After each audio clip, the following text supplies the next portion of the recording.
A very good morning to all our viewers and evening too.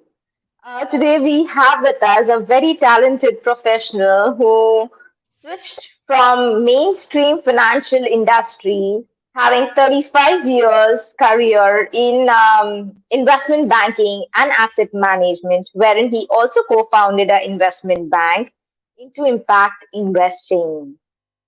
He has been working on a very sensitive project, and he's the chair of the board of directors at the BOMA Project, which is a nexus of four UN SDGs, including ending poverty, eradicating hunger, combating gender inequality, and mitigating the effects of climate change. He primarily focuses on on South Africa, on the marginal communities.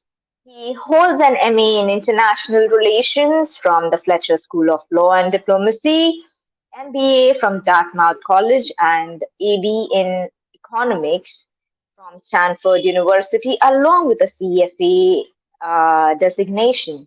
Let us all give a very big round of applause and welcome to Mr. Perry Boyle.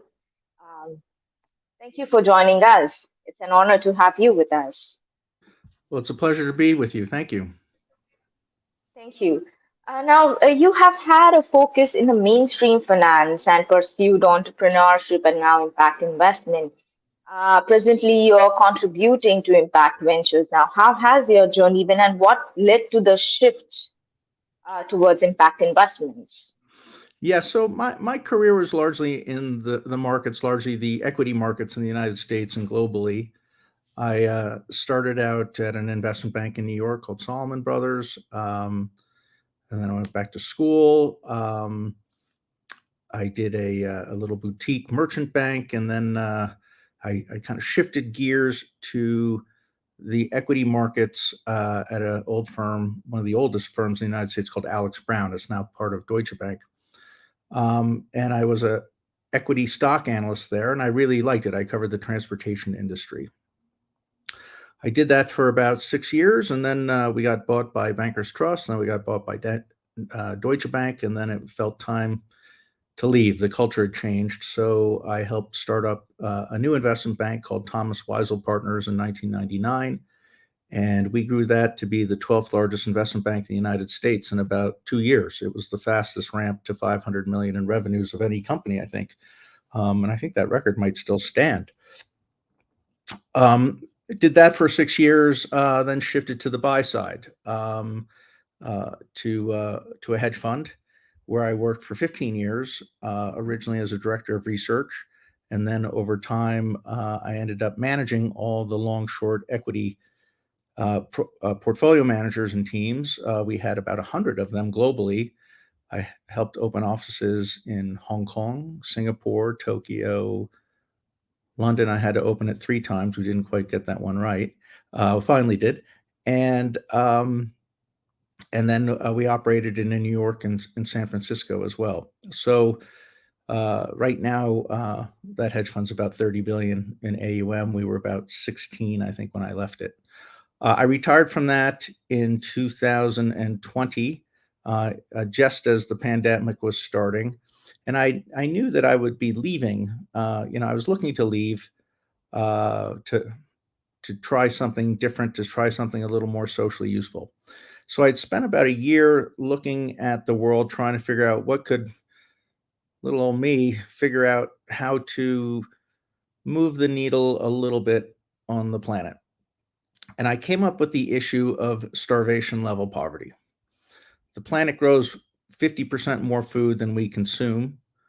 So it's not a capacity issue, it's a systems and distribution issue. And that's kind of what my skill set lies in. And I got very lucky. I heard a woman speak about a small nonprofit NGO she had in East Africa called the BOMA Project, where she was giving people a hand up rather than a handout, where she was teaching the poorest women in the hardest to reach places how to run small businesses so they would have their own money and therefore a lot more agency. And it was working really well. I joined the board. Then I took over as vice chair. Then I took over as chairman about 6 years ago.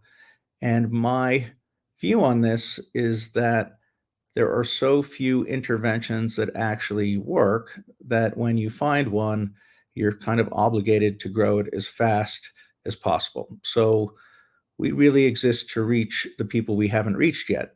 Um, and our budget has more than quintupled since I took over as chair.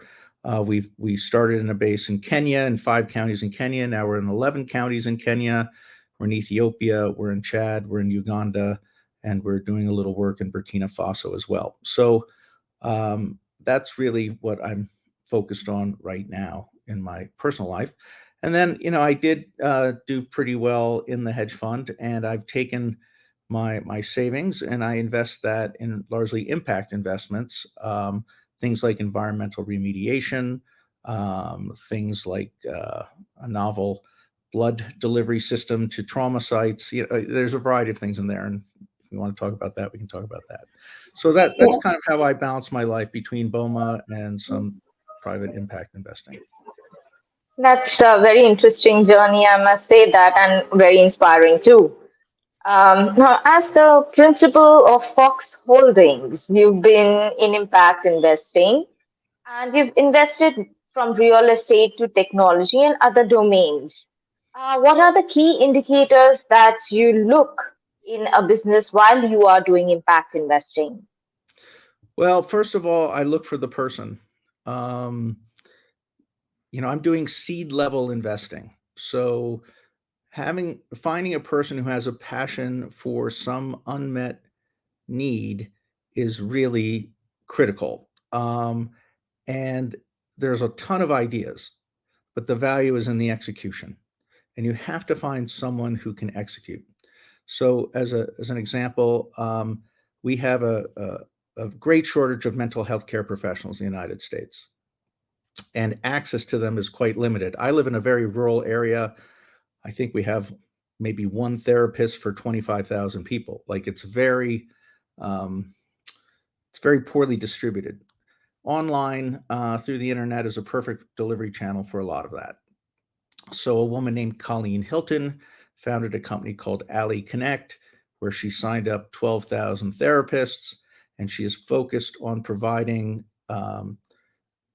mental health support to first responders, to policemen, to firemen, to people who serve the public, who have gone through traumatic experiences. So that's just one example. Another example is I invested in a company called Delta Development, where it was founded by some special forces people from the U.S. military who were tired of seeing their friends dying on the front line for lack of blood. And so they developed a novel cooler and warmer that can bring blood right to the trauma site.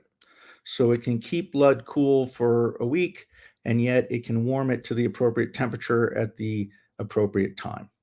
And they've got backing from the U.S. Air Force. For that one I was a little skeptical about, because what do soldiers know about healthcare and business and manufacturing? And so I spent a lot of time on due diligence with them, and they are very committed to the mission and have done just a phenomenal job. So those are the kinds of things I think about. Oh, housing. Yeah, the real estate that I invest in is generally workforce housing. Um, I think many people live in countries today with acute housing shortages. Housing affordability in the US has almost never been worse than it is today. So we need to build a lot of units of housing, but it needs to be housing that a working person can actually afford to either buy or rent. Um, I've done this in cities, so the Bronx, Houston, um, and I've done it locally in my little town in rural Idaho. It's a national problem. It's an international problem right now, and we're going to need to put a lot more resources into that. Yes, and I believe it could be very well replicated in other parts of the world. Yes. Well, In the US, there are certain government programs that are um, very difficult to access. But there are some novel ways to use the tax code to do this in a tax efficient manner that reduces the cost by up to 30%. And that's a pretty significant savings in building housing. Indeed, indeed. That's very insightful. Now, you are investing in so many different kind of projects. How do you measure the Oh, impact of the impact yeah. ventures? So, well, I didn't even finish your first question. I said, how do you select them? What are the criteria? And the Yeah, criteria are that it's a founder who has their skin in the game, who has a socially useful mission that can generate a return on the investment. And the goal is to recycle the money you make on one investment into the next investment. Um, I'm really trying to make a return in my investing because then I use that return to fund my philanthropy. I don't believe that business is philanthropy necessarily, and maybe we can talk about that. Um, I'm looking for things that aren't correlated with the U.S. stock market because that's kind of the benchmark. Um, and I have a long term investment horizon, 10 years or more. So I'm not looking for liquidity per se. Um, I'm looking for areas that I either know something about or people that I know. So I know a lot about networks. I know from transportation. So I've looked a lot at energy. I haven't found something that I can do at my scale in energy, but I'm very interested in things like microgrids and things like that. Um, I I understand distribution, um, and I spent my career really focusing on human systems. So how to organize people to accomplish a goal, and I have certain thoughts about that might be useful to talk about as well. But so I've done things in housing. I've done things in um, haven't done anything in transportation yet. I've done things. Oh, environmental remediation. So in BOMA, we work in the arid lands, and I can see the impact of desertification. One of the companies I've invested in is called Dendra Systems, founded by an Australian woman to remediate strip mining. And historically, mines have been replanted with just whatever was cheapest and not respectful of a biome that needed to be replaced. So, having biodiversity of plants to attract the diversity of animals. And she has a system using certain kinds of seeds and fertilizers and drones and satellite imagery to figure out what is the optimal mix within reseeding an area and with kind of a 20-year horizon. So that kind of thing is very interesting to me as well. but how do you measure their impact? Oh, how do I measure the impact? Hmm, that is the challenge. So when you're doing it for investing, the impact is measured in return on investment, but how do you measure the social impact?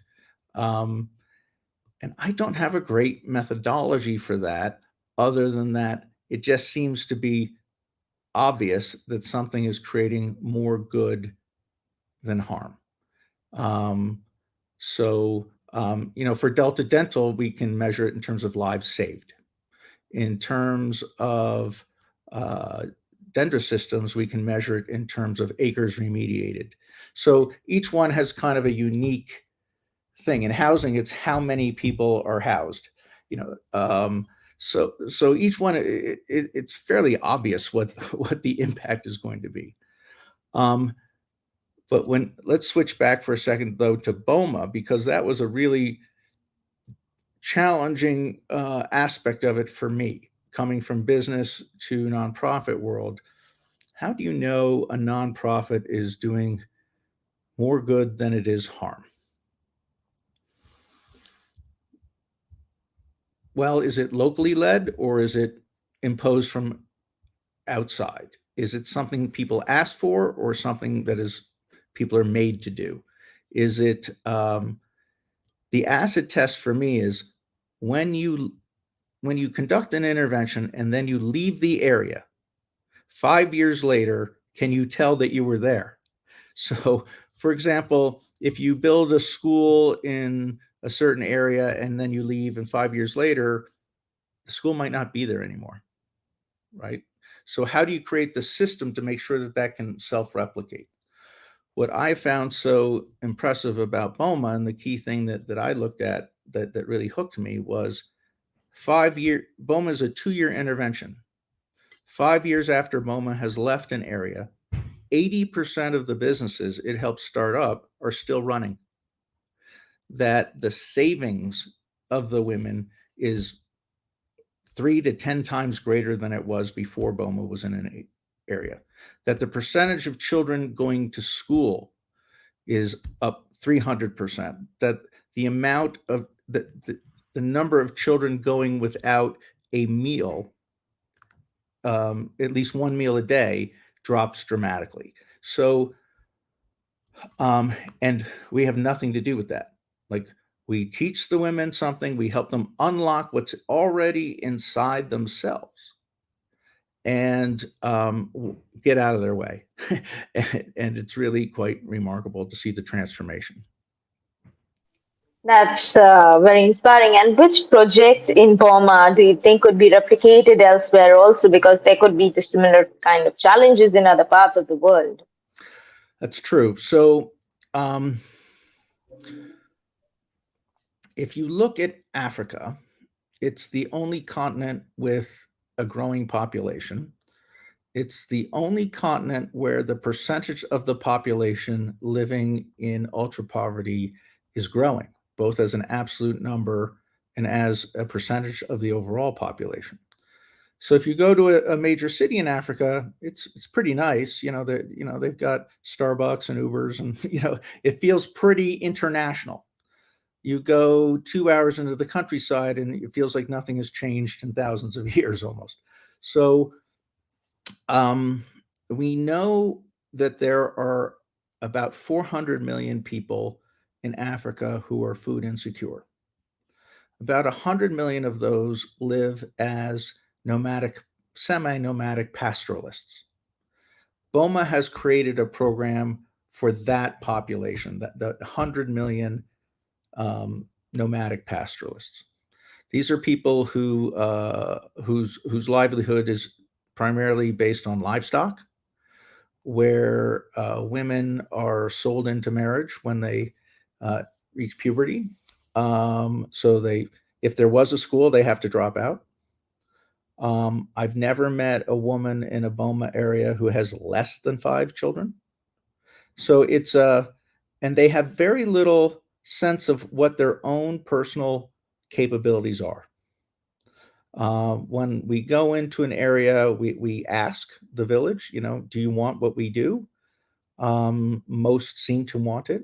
And we take the poorest women in that village and teach them how to breed goats or raise chickens or run a cell phone recharging business. These are not very complicated businesses, but these people have not had the benefits of education, so their literacy and numeracy is quite limited. Um, um, in Africa, it is very hard to save money. Once you have accumulated any savings, you are obligated to share it with your community, from your family to your community. So, very hard to create capital for capital investment. And so the cycle of this poverty kind of perpetuates. But if we can teach these women how to, and we have about 90% success rate in teaching the women how to run a business. Um, Once they have their own money, their sense of self changes. They see themselves as much more powerful. They see that their voice has value. They stop deferring to others and rely more on their own decision making capabilities. Um, Practices like FGM, female genital mutilation, decline, even though that's not a specific aspect of our program. Um, it, it's it's we are essentially keeping a young person in school longer. Like we're teaching them how to run a business. It's a form of education, and that is empowering to them. Um, in some areas where we have worked, the wealthiest people in the community are the women who went through the BOMA program. In some of the livestock markets in Kenya, um, up to 40% of the traders are women who went through the BOMA program. And what's really gratifying for me to see is if you ask a BOMA woman what what she wants now, she says, "I don't need anything. I want you to do this for my sisters." And that is really, really rewarding emotionally. So we help these businesses form little local savings groups. We take 8 to 10 businesses, we form a little mutual bank, if you will, and they lend money out to each other and they lend money to their community. But it's also been interesting to see them create collective businesses. So in Kenya, for example, school is nominally free, but you need a uniform and you need to buy your own books. So it's not really free. But we have seen some women groups um, pool their savings to buy a sewing machine to sew school uniforms. They were sewing masks during COVID. They'll sew backpacks for their children's. And that is a form of capital investment. That sewing machine is a capital good that they then use to create um, higher value add products over rather than just subsistence agriculture. And this is a necessary path of sustainable economic development. Um, and my dream is for this to go viral, that BOMA won't need to be the catalyst in these communities, that BOMA women, people who've been through the program, will train other women in what they learned. And we have seen that. I was in one savings group, a woman, some of the women in the group would not engage with me, which is unusual. And I thought, oh, maybe they think I'm sick or they're sick and they don't want to get me sick. And the woman said, no, no, they didn't go through BOMA. And I said, well, wait a second, they're in the BOMA savings group. And she said, yeah, but they didn't do the program. I said, but they have businesses. And she said, yes, they have businesses. Well, who taught them how to run a business? She, I did. Now that's the acme, that's the pinnacle. That if we can make that happen or help people make that happen, then our work is done. And the goal for BOMA is to be out of business. um, that would be awesome. It's a multiplier effect. You see, you teach one, and uh, Exactly. it's really nice. Yes. But there are many businesses that go into rural Africa that are this multi level kind of marketing thing, but they take money out of the community. So you'll see, like, one woman will do really well by selling other women cosmetics, say, which they don't really need. It's not sustainable. Um, it preys on insecurities. And that one woman does very well, but it doesn't bring money into the community. It takes money out of the community. But if you do things like help women breed goats or collect honey that gets sold outside of the community, that brings money into the community. And we're going to need to find a lot more livelihoods like that. For sure, for sure. Now, Africa, as you mentioned, is the richest country in terms of minerals in the world. And still, as you again mentioned, it is the most poverty-stricken country. What are your thoughts on the same? What could be the reason, and how could that story change? Well, we have a model for poverty mitigation, and poverty mitigation is the United Nations Sustainable Development Goal number one. And I think they made it number one for a reason, because if you can mitigate poverty, all sorts of positive things happen. But we have a model for poverty mitigation from Asia. Um, China, the Communist Party of China, did lift 700 million people out of abject poverty in 2 generations. And that's the source of its legitimacy. Um, India and Bangladesh have made massive strides in poverty mitigation. And so, what did they do? It's not that complicated a formula. There's 3 key legs to the stool. One is education, the second is livelihoods, and the third is um, uh, reproductive health, such that reproduction rates drop towards 2. We know 2.1 is sustainable population. And in countries that have population pressures, so for example, rural Africa, the fertility rate is about 5 and is coming down very slowly. So we have this model from Asia that we can help introduce into Africa and help Africa understand um, and work on itself. So keeping a girl in school till she's 18 is probably one of the single best things we can do for the planet, because that gives her far more agency about her own reproduction, about the choices for her children, about the choices for herself. And I think more and more work should be put into that area. Um, Rural Africa, the average age of the population is dropping. So the average age in Kenya is now 19. In Uganda, it's 16. In Mali, it's 14. So let's just think about that for a second. So in Mali, average age 14, half of those are boys who have almost no prospect of an education, who have almost no prospect of a livelihood, who won't be able to save enough money to start a family.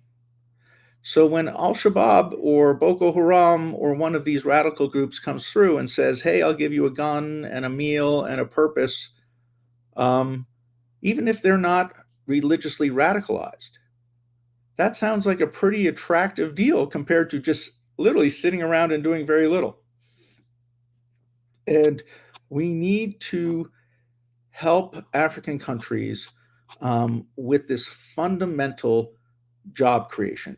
If population growth exceeds the ability of an economy to create jobs, that is a recipe for instability. And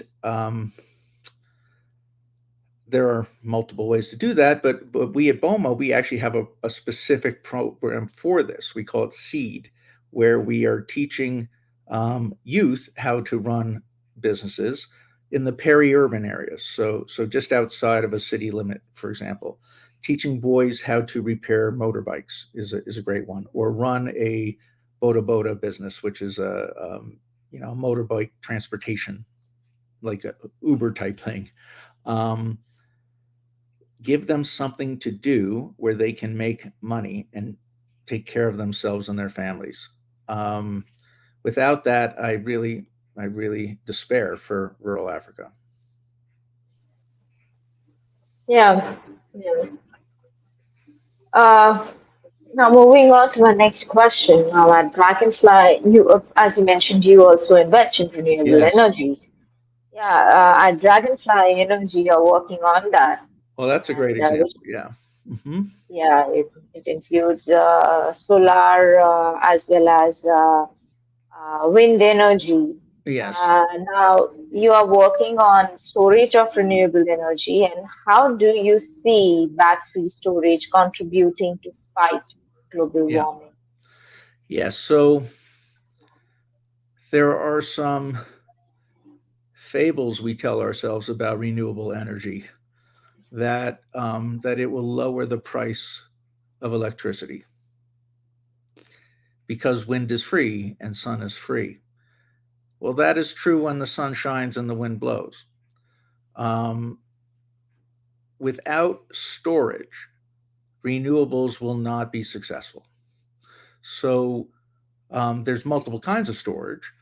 Batteries are one aspect. It could be pumped hydro, it could be gravity systems, whatever. But um, so I was asked to join the board of a battery company. I don't typically sit on boards because it's too time consuming, but I wanted to learn about the the um, the storage aspect of the green electrical economy, and it's pretty complicated. There are more kinds of batteries than I thought.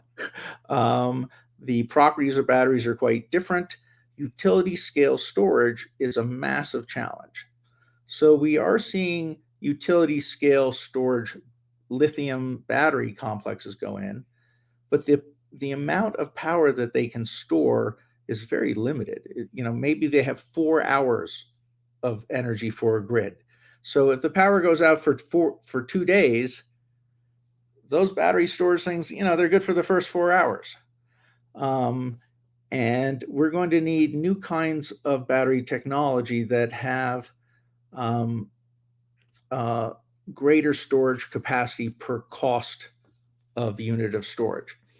What's nice about utility scale storage is energy density isn't the primary um, constraint. So you can build a very large solar field and on top of a very large battery farm, if you will, and that would work just fine. So you don't space isn't really as much of a constraint. So we're seeing new technologies using iron instead of lithium, for example, much cheaper. Iron's much cheaper than lithium. Um, then, in terms of lithium batteries, we're seeing the dangers of batteries. So we see cars catch on fire. We see e-bikes catch on fire because the electrolyte in many of these batteries is inherently unstable. If you can create a solid state battery, those batteries are inherently non-flammable. So that there's a lot of R&D going into that area, and Dragonfly Energy has 26 patents on solid state batteries. So like a battery into a cell phone, you hear about cell phones spontaneously catching on fire. We can eliminate that risk. And solid state batteries have great storage capacity, great battery life, great power modulation. It's all good. Battery applications are much broader, I think, than people may perceive. So in the US, we use storage batteries for electricity in many common applications. RVs, recreational vehicles. Those lights are powered by batteries. Boats, their lights are powered by batteries. Not in trucks, though. Why is that? If you think about it, a long haul truck is kind of like an RV. The driver sleeps in the back, there's a microwave, there's a heater, and they idle their engines burning diesel to keep their power systems running. Why not put a battery in there? It saves energy, saves cost, it saves greenhouse gases. I think you're going to see a lot of electrification in the transportation industry beyond fully electrified trucks. Full electrification of vehicles is going to be a massive challenge, and I'm not sure we have enough minerals to do that. But hybrid forms, I think we're going to see an increasing penetration of. So that's why I So, joined the board of Dragonfly Energy, is I wanted to learn more about battery technology and battery applications. And one of the challenges of Dragonfly is our initial market was the RV market, and the RV market cratered after COVID because um, a lot of demand had been pulled forward. And now with interest rates rising, people aren't that eager to buy RVs. So Dragonfly Energy stock is pretty depressed, but it's an interesting long term play. so my question to you on this is, once a battery um, is is in the end of its life, Yes. what do you do after that to the battery? Well, we're going to have to create a recycling system. So, and we are. Um, the, um, Dragonfly is based in Nevada. Nevada is a battery state. It's a state with a lot of lithium. It's a state with a lot of battery manufacturing, a lot of battery technology at its universities, and they are working on closed cell systems, so distribution systems, so the battery comes back to the manufacturer for remanufacturing. And we can definitely do that. It's just creating enough penetration of a market so that the economics of the distribution are such that we can recollect the batteries. Uh, but the technology totally exists to reuse almost all the components of a battery. Um, Yeah. Now, one of the challenges is that China knows this, and China doesn't want people recycling batteries because they're so that's where most of the battery cells come from. So they're doing a great job at keeping prices of de novo batteries very low to discourage battery recycling economics. That will change over time, I think. Though. Yeah, like in India, most of the companies are moving towards becoming net zero. I believe that the same may be there in other companies all over the world. I know we've already completed half an hour. I just have Yeah. a question. Your outlook for impact investors and entrepreneurs for the coming 5 years, and IICSR is a dedicated research and development and training institute for developing responsible business leaders. What are the knowledge gaps we could bridge to accelerate impact ventures and investments? Yep. Well, that's a lot of questions. Uh, um, the there are so in many of these new green industries, there aren't enough skilled people. President Biden just last week announced, or maybe just this week, announced, no, it was last week, announced a new American um, clean energy corps, 20,000 people to train into green energy jobs. Um, Take the nuclear industry, which I know is very big in India. There aren't enough people trained in nuclear engineering to staff all the nuclear power plants that are on the boards. Um, People, um, there are a lot of opportunities to get into these new areas. I think areas like robotics and artificial intelligence will impact every aspect of manufacturing, and so I would encourage people to study those areas. Um, I do think in net zero, there's a lot of room for improving the metrics of net zero. Um, Greenwashing is going to be illegal in the European community in 2026. People are going to need to be able to substantiate their claims of that they are moving to net zero. Carbon credits are a market that is going to have to evolve because that has been a primary area for greenwashing. Um, I think, though, that it's created a model for other types of credits, such as um, biodiversity credits, you know, ocean health credits. Like I think there's other credit markets that can create incentives for companies and people to do the right thing.